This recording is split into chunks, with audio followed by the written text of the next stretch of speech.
السلام عليكم، ازيكم عاملين ايه؟ النهارده هنعمل مع بعض فيديو سريع كده للاطفال الصغيرين، هيحبوه جدا. اللولي بوب بدل ما نجيبها من مره تبقى كلها مواد حافظه ومش كويسه على اسنان اطفالنا وصحه اطفالنا، هنعملها لهم بالفاكهه. هنجيب فاكهه سواء كان فراوله، التوت البري، مانجا، تفاح، اي فاكهه احنا بنحبها. هنغسلها كويس ونقطعها ونحطها على النار مع كوبايه سكر. الفاكهه اللي معانا النهارده عباره عن تفاح وفراولة وتوت باري، ممكن نستبدلهم بأي أنواع فاكهة تانية مع كوباية سكر على النار، وهنحطهم لغاية زي ما نكون بنعمل مربى كده، لغاية ما تبدأ تتقل معانا شوية، وبعدين هنفصل النار ونضربهم بالهاند بلندر.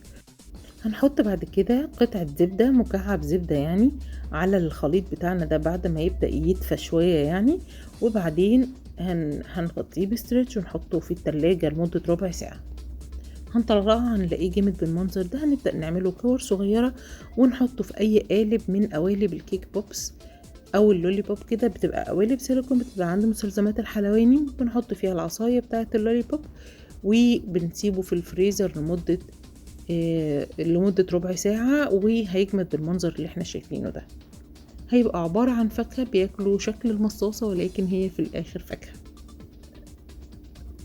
عندنا هنا تقريبا 400 جرام جبنة كريمي، وعليهم 100 جرام من السكر، وعليهم 200 جرام من كريمة الخفق وفانيليا. هنضربهم كويس جدا، وهنجيب اي نوع بسكوت سادة، مش شرط البسكوت اللي هو الفينجرز ده، ممكن نجيب اي نوع بسكوت سادة. وعندنا كاسات للتقديم، دي برضو حلوة سريعة قوي، وكمان طعمها حلو جدا، مش هتاخد وقت خالص. هنحط الجبنة الكريمي اللي احنا عملناها دي، اللي عاملة زي اللي بنعمل بيها الصوص بتاع السينابون، وهنرص كده البسكوت، وهنحط في النص بقى فراولة او صوص، او زي اللي احنا لسه عاملينه من شوية في الفيديو الاولاني.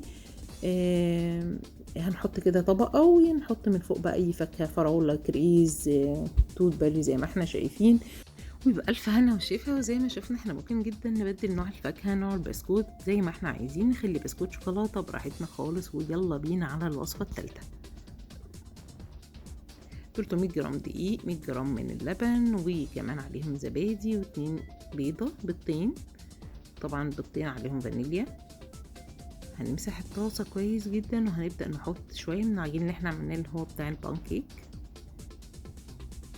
وهندهن بقى من على الوش كده اي صوص، نوتيلا، شوكليت، وايت شوكليت، دارك شوكليت، زبدة لوتس، زبدة فستق، براحتنا خالص. زبدة فول سوداني تنفع برضو.